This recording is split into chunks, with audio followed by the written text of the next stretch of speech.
Minecraft is a cheerful game for all ages, so why are Mojang adding the scariest Minecraft mob, the Warden, into Minecraft 1.19? Why is Minecraft getting scarier? Let's find out. Also, 99% of my viewers haven't subscribed, so do it. It's free and it's the best thing you can do to support the channel.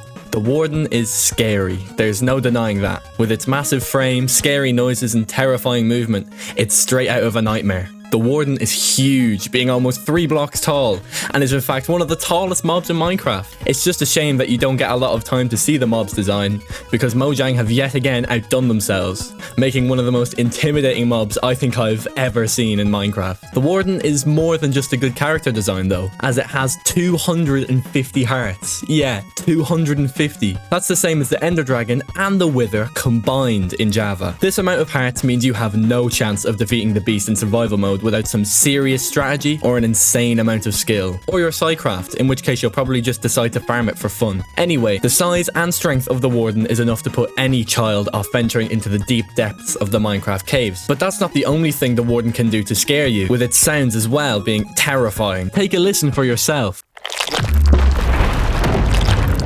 This is the scariest part about the Warden for me, because whenever I hear that heartbeat or the sound of the Warden coming out of the ground, I instantly make a move towards the surface, praying that it doesn't somehow catch me. The use of sound can also be subtle, with deeper cave sounds adding to the tension and making it harder to hear the Warden move around. The way Mojang designed the Warden is straight out of a horror game. The way tension builds from first hearing the thing, to the heartbeat moving closer and closer, to the darkness effect being put on you, to the eventual strike out of the shadows, the Warden is a mob like no other. This makes sense, considering the Warden will attack any other mob it hears move in its close proximity. Oh yeah, did I mention that the thing is blind? I'm not gonna lie, this makes the mob even more scary for me. I don't know, it's something about the way it has to hear you to attack you that really scares me. It has to listen out for your movement as you try and escape the situation, so keep quiet if you're trying to run away, because one misstep and it'll be...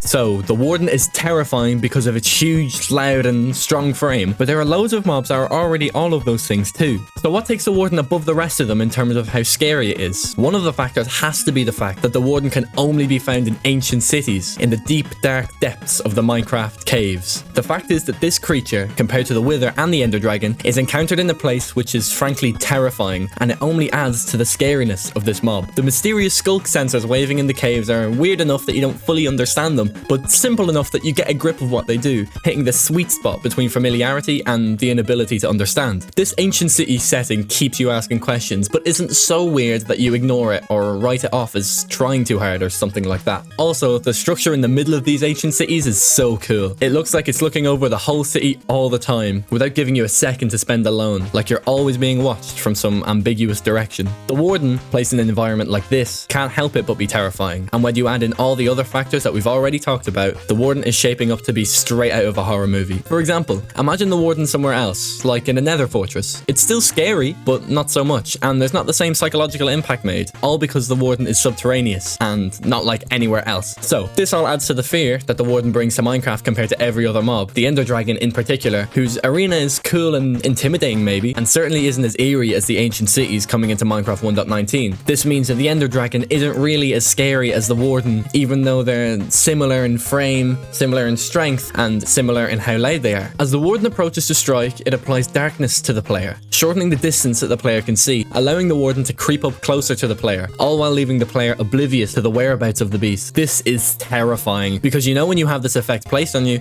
you don't have much time left before being attacked from some random direction. The Warden has multiple animations it can perform here, as it hears out for skulk sensors and entity movement, trying to sense out its target without fully understanding what the actual target is. If the player gives up too much information on their whereabouts or hits the Warden with anything, then it dashes towards the player to attack, and is a one-hit kill in hard mode, and a two-hit kill in easy and normal modes when the player is not wearing any armor. The way the Warden moves is weird, with it moving slowly when far away from the player, but sprints really fast to attack the player, almost like a jump scare of sorts. Terrifying, yes. Brilliant, also yes. I told you it's as if it's from a horror movie. This movement is replicated when the Warden attacks other mobs, as it sprints up and hits all mobs it hears move, showing how everything it hears it tries to kill, without the Warden actually knowing anything about the mob it is about to attack other than what sounds it makes. It is fearless and relentless. So how do you escape the Warden? Well, if the Warden doesn't hear anything for a whole minute, it buries back into the ground and despawns. So you could try standing still and praying that you don't do anything stupid. That seems like a risky idea to me. So how can you kill the Warden? Well, You could pillar up 4 blocks and kill it like that, or you could get full enchanted netherite armor and take the Warden on like a true warrior. But either way, the Warden will only drop 3 experience points, but no actual items unfortunately. This isn't the first time Minecraft has gone off the beaten path with their updates though, as the addition of the elytra, for example, was considered not very Minecrafty at the time it was added, but the Warden is unlike anything we have ever seen before from Mojang. The Warden isn't like a ridiculous implementation like the elytra, but more of a subtlety. It's by no means a total game changer in most aspects of the game, but the Warden plays its purpose really, really well. Because when you do encounter the Warden at some point or another, there is nothing left but to be fearful, especially the first time you encounter it. In this way, the Warden is a specialized mob because it's supposed to make you feel scared, and it does so really well. It's comparable to the Wither skeleton in this way, but is obviously far more scary. So the Warden is terrifying because of where it's located, the size it has, its health, its strength, the sound it makes, the darkness effect it gives, and the fact that it's blind. All of those factors come into play with one goal: to make the player as scared as possible in a game known to be family friendly and made for children. And if you're asking me, I think Mojang did an incredible job of doing so. So what's coming in the future? I think Mojang is going to make mobs which specialize in specific areas of the game, like the Warden in the deep caves, like maybe some sort of hostile mob specific to mountainous regions, like the Yeti maybe? It's hard to predict Mojang's next moves. Well, it always has been, but now more than ever, Mojang are becoming creative with every release, and it's only getting harder to predict their next move. I can't wait to see what is coming up next, and I can't wait to see what else is coming in 1.19. Maybe if this video gets enough likes, I'll do an in-depth look at 1.19. Who knows? Don't forget to subscribe, and thank you for watching.